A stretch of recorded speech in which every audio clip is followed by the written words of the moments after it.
Hey, good morning, Miracles Attraction community. Hope you're having a fantastic Friday. I'm Teresa McGallagher, and I'm here live with you to talk about your racing mind. Is your mind in a race? And is it going to win? These are the questions inquiring minds want to know.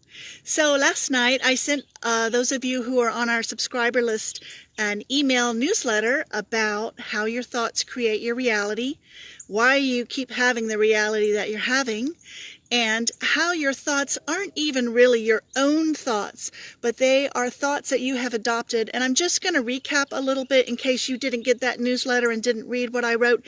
And if you did not, please click on that button that says sign up so that you can be on our list and be informed of all the cool things that Carly and I are going to be doing here with our Miracles Tribe. So what I talked about was how we have thoughts that we believe are our own thoughts, but they're actually not our own thoughts because we have absorbed growing up all of the things that we heard from our parents, from our teachers, from our pastors, from all those authority figures and people who are older and seemed wiser than us.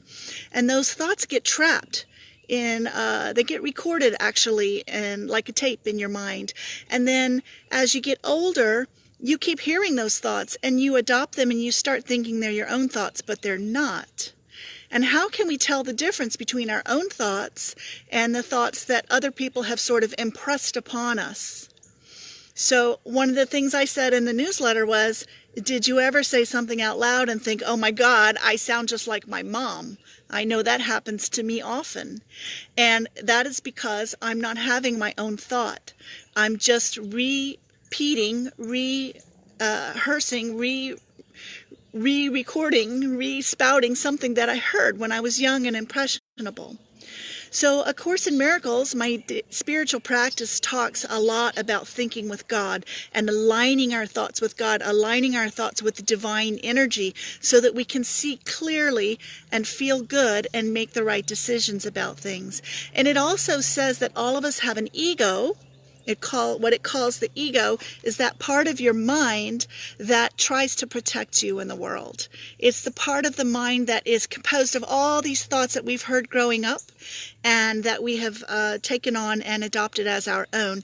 And it helps us to separate the ego thoughts, the ego mind from the right mind, from the divine mind.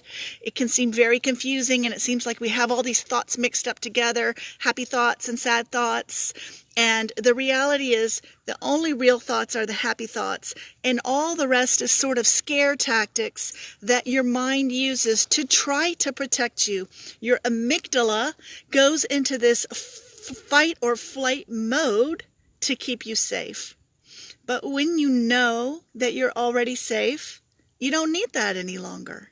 So I want you to take a look around here where I am. The sky is blue. The birds are chirping. God's in his heaven and all is right with the world.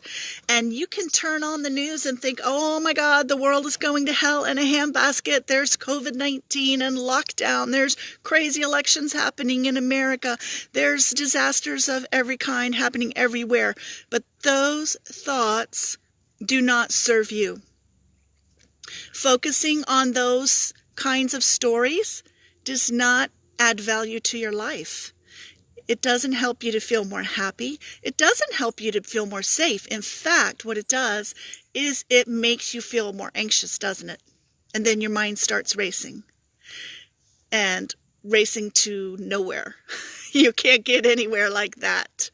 So that is why mind training is so important. It's so important to get our mind lined up with the divine so that we can think correctly and so that we can think the thoughts that serve us, that help us to enjoy life, that help us to feel relaxed and happy.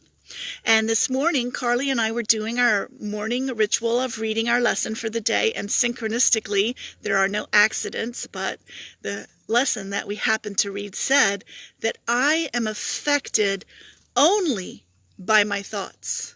I am affected only by my thoughts. I'm not affected by what's going on in Washington, D.C. The ego will tell me, oh my goodness, I need to know what's going on so I can be prepared for what may be coming down the pike. Well, nobody knows what's coming down the pike. Nobody has a crystal ball. It's arrogant to think that you can predict the future. All you can know about is what's happening right this second. And right this second, you always have the choice to think a thought that makes you feel bad or that makes you feel good. You're affected only by your thoughts, and the thoughts that you choose to put your energy and attention on create your reality. They determine the kind of experience that you're having here in this life, in this body, on this planet. Your thoughts are so powerful, and that's why it's so important to be careful and aware of what you're thinking. So one of the things that I do every day that helps me get through the day and feel calm and relaxed is the minute I wake up in the morning, as soon as I realize that I'm awake, even before I open my eyes, I look to see what my mind is doing. In the olden days, before I had this spiritual practice, I would bolt up out of bed and my mind would immediately start thinking, I have to do this, I have to do that, I have all this stuff to do today. I would get in the shower and I could just feel like all this pressure on me to figure everything out and not forget anything and take care of everything. I don't do that anymore. First thing when I wake up in the morning, I say to myself, what am I grateful for? I'm so grateful that I'm in this nice, warm, comfy bed. I'm so grateful that I'm next to this nice, warm, cuddly man.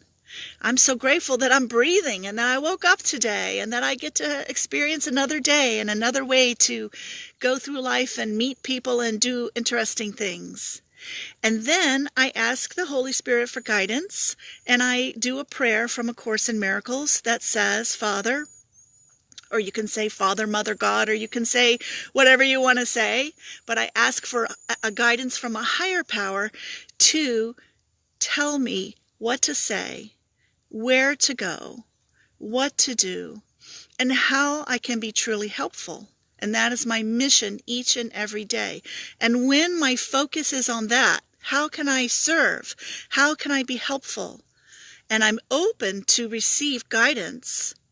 I find that everything falls into place very easily and very effortlessly. When I forget to do that and say that prayer in the morning or do that little meditation, the day can go haywire, and then sometimes I have to stop and remind myself later on, hey, I'm not in charge of what's going on the planet here. I'm not the one that's making the earth go around the sun. I'm not the one that's making the flowers bloom. I'm not the one that's making the birds chirp. Why would I think I'm in charge of anything? No, I am here to be truly helpful and to see what shows up and just be curious and see what shows up in my day, what I can learn from it, and how I can grow and how I can enjoy the experience. You're meant to enjoy life. You're meant to have fun. And if you're not having fun, and if you're not enjoying life, and if you're stressed out, it's because you have allowed your mind to run rampant and just kind of go on autopilot with the thoughts that you're having. So this practice of learning to observe your thoughts and then turn your thoughts over and release them is so valuable because it truly determines what kind of day you're going to have. It seems like thoughts are not meaningful, but they are the most meaningful part of your experience. They really determine for you how you feel. Your feelings come from your thoughts. So if you're not feeling good, if you're feeling anxious, if you're feeling on edge, and I cannot tell you how many people I spoke to this week that told me that they were biting their nails and they were a nervous wreck and they were so stressed out. And why? It doesn't have to be that way. There's another way to go through life, a better way to go through life. And that can only happen if you realize that you deserve to be happy and you don't have to suffer, and that you're creating that suffering for yourself by allowing your mind to race like that. So there's several things that you can do, several different kinds of practices to still your mind. One is meditation. I've never been very good at meditation and sitting still, But there are lots of great guided meditations that you can do first thing in the morning. There are apps that you can put on your phone like Insight Timer. There are guided meditations on YouTube.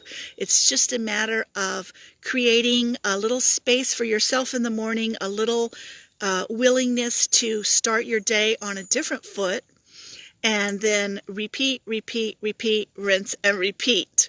You could do yoga in the morning. You can journal in the morning. It doesn't matter what you do. But if you will take the step of setting aside 10 or 15 minutes, or even 5 minutes, if that's all you have first thing in the morning, to say to yourself, I want to be happy, I want to have a great day, and I'm willing to do this for myself, even though it doesn't seem like much, trust that you will have a different experience in life.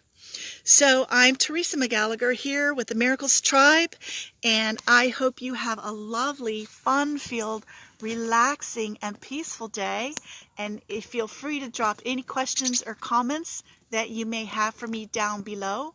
And I know this may seem kind of esoteric and kind of abstract, but believe me, if you try it, you will see the difference. Try it and see the difference.